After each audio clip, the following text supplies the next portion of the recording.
Hello friends, இன்றைக்கி பார்த்தீங்கன்னா என் தங்கச்சிக்கு பர்த்டே. நாங்கள் கேக் வெட்டுறதுக்காக ரெடி பண்ணிகிட்ருக்கோம்.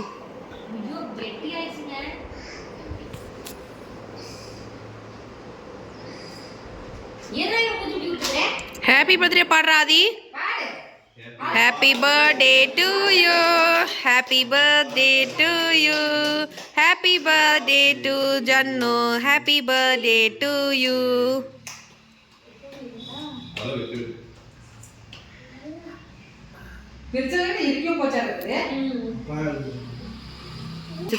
கேக் வந்து ஃப்ரீசர் வந்து முன்னாடியே எடுத்து வச்சிருக்கணும். நாங்கள் எடுத்து வைக்காம விட்டுட்டோம். சித்தி கொஞ்சம் ஊட்டி விடு.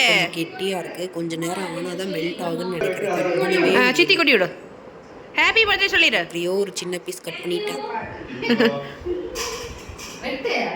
சரி, பர்த்டே அப்போ நம்ம எப்போவுமே அந்த கேசரியை தான் கலர்றோம். சரி, கேசரியிலே புதுசாக ஏதாவது ட்ரை பண்ணி பார்க்கலான்னு சொல்லிவிட்டு அண்ணாச்சி வாங்கிட்டு வந்திருந்தாங்கப்பா. அதில் கேசரி செஞ்சு பார்க்கலான்னு ட்ரை பண்ணுறோம். எப்படி இருக்குதுன்னு சொல்கிறேன் ஃப்ரெண்ட்ஸ். நம்ம வந்து மிக்ஸி ஜாரில் கொஞ்சமாக அரைச்சிக்கலாம். அது கூட 4 ஏலக்காயும் உள்ளே போட்டுக்கலாம். பார்த்திங்கன்னா குட்டி குட்டி பீஸாக கொஞ்சம் கட் பண்ணி வச்சுருக்கேன். இதை அப்படியே ஆட் பண்ணிக்கலாம். இதை அரைச்சி வடிகட்டி நம்ம உள்ளே வந்து வந்து நம்ம நெய்யை ஆட் பண்ணிக்கலாம். கொஞ்சம் பார்த்திங்கன்னா இப்போ தான் நெய் வந்து அம்மா உருக்கி வச்சுருக்காங்க.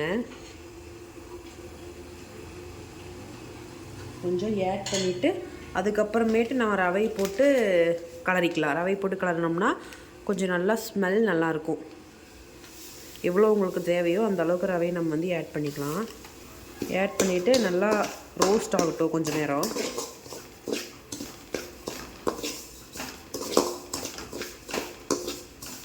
இந்த மாதிரி ஒரு பாத்திரத்தில் வந்து தண்ணி ஊற்றி வச்சுருங்க. நல்லா கொதிக்கட்டும். அதை வந்து நம்ம அப்படியே எடுத்து ரவை கூட ஊற்றிக்கலாம். இப்போ பார்த்திங்கன்னா நல்லா ரவை நல்லா சீக்கிரம் வெந்துடும். அதுவும் இல்லாமல் இந்த புருடாக ஆகாது.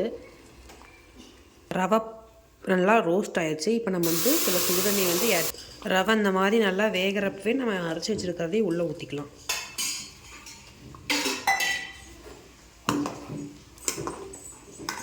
பாருங்கள், இதுலேயே கலர் பாருங்கள் எவ்வளோ சேஞ்ச் ஆயிடுச்சுன்னு.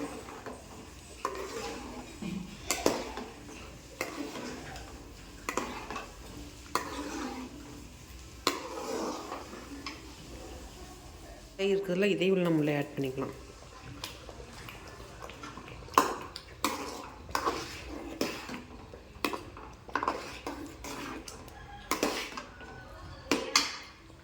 தேவையான அளவுக்கு சுகரும் ஆட் பண்ணிக்கலாம்.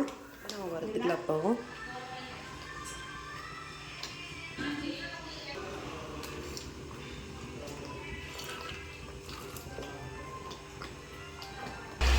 வந்து இப்போ நல்லா பொரிஞ்சிருச்சு.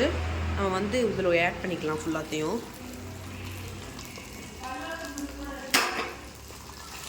பாருங்கள், பார்க்குறதுக்கே சாப்பிட்லான்னு அவ்வளோ ஆசையாக இருக்குது ஃப்ரெண்ட்ஸ்.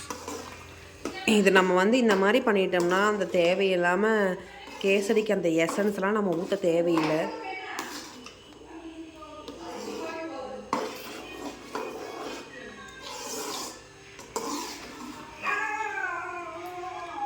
நம்மளுக்கு தேவைன்னா இன்னும் நெய் கூட நம்ம ஆட் பண்ணிக்கலாம். நான் வந்து எக்ஸ்ட்ராவே ஆட் பண்ணியிருக்கேன். பாருங்கள், சுற்றியும் நெய்யாக இருக்குது.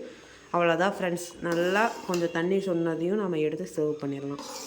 நான் லைட்டாக டேஸ்ட் பண்ணி பார்த்தேன். உண்மையாலுமே நல்லா இருந்துச்சு. நீங்களும் ஒரு டைம் ட்ரை பண்ணி பாருங்கள். வீடியோ பிடிச்சிச்சுன்னா லைக் பண்ணுங்கள். பாய். வேறு ஒரு வீடியோவில் மீட் பண்ணலாம்.